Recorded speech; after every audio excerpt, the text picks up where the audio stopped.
ભગવાન જગન્નાથજીની 148મી રથયાત્રાના પહિંદ વિધિ કરી રથને નગરચર્યા માટે પ્રસ્થાન કરાવતા મુખ્યમંત્રી ભૂપેન્દ્ર પટેલે અષાઢી બીજના પાવન અવસરે અમદાવાદ ખાતે ભગવાન જગન્નાથજીની 148મી રથયાત્રાને પ્રસ્થાન કરાવતા પૂર્વે વહેલી સવારે મંદિર પરિસરમાં ભગવાન જગન્નાથજીના રથનું અને ભગવાનનું પૂજન અર્ચન કર્યું હતું.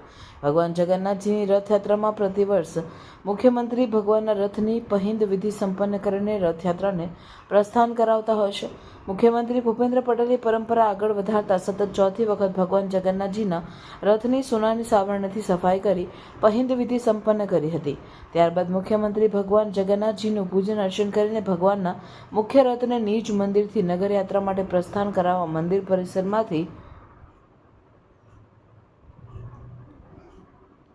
ભક્તિભાવપૂર્વક બહાર લાવવામાં સહભાગી થયા હતા. ગૃહ રાજ્યમંત્રી હર્ષ સંઘવી, સહકાર રાજ્યમંત્રી જગદીશભાઈ વિશ્વકર્મા, અમદાવાદ મ્યુનિસિપલ કોર્પોરેશનના મેયર પ્રતિભાબેન જૈન પણ આ વિધિમાં ભક્તિભાવપૂર્વક સહભાગી થયા હતા. મુખ્યમંત્રી ભૂપેન્દ્ર પટેલે રથયાત્રાના પર્વની સૌ નાગરિકોને શુભેચ્છાઓ પાઠવી હતી. તેમણે અષાઢી બીજના પાવન અવસરે ભગવાનના દર્શન, આરતી અને રથયાત્રાને પ્રસ્થાન કરાવવાનો અવસર મળવાને પોતાનું સદભાગ્ય ગણાવ્યું હતું. જય જગન્નાથ. ભગવાન જગન્નાથજીની 148મી રથયાત્રાના પવિત્ર પર્વે દરેક પ્રજાજનોને ખૂબ ખૂબ શુભેચ્છાઓ પાઠવું છું.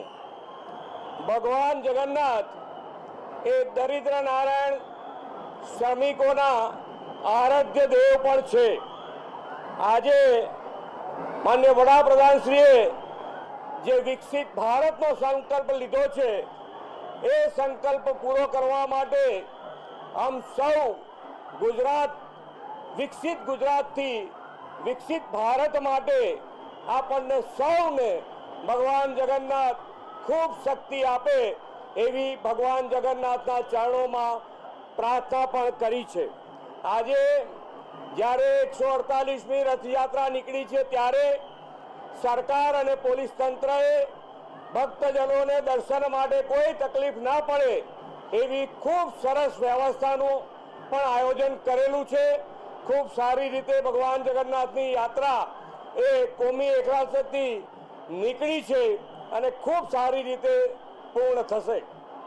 આજે જ્યારે કચ્છીઓનું પણ આ નવું વર્ષ છે ત્યારે દેશ વિદેશમાં રહેતા કચ્છી પરિવારોને પણ આજના વર્ષે નૂતન વર્ષ અભિનંદન પાઠવું છું અને આજે ભગવાનના ચરણોમાં પ્રાર્થના કરું છું કે દરેક જણની સુખ, શાંતિ અને સમૃદ્ધિ વધે. જય જગન્નાથ.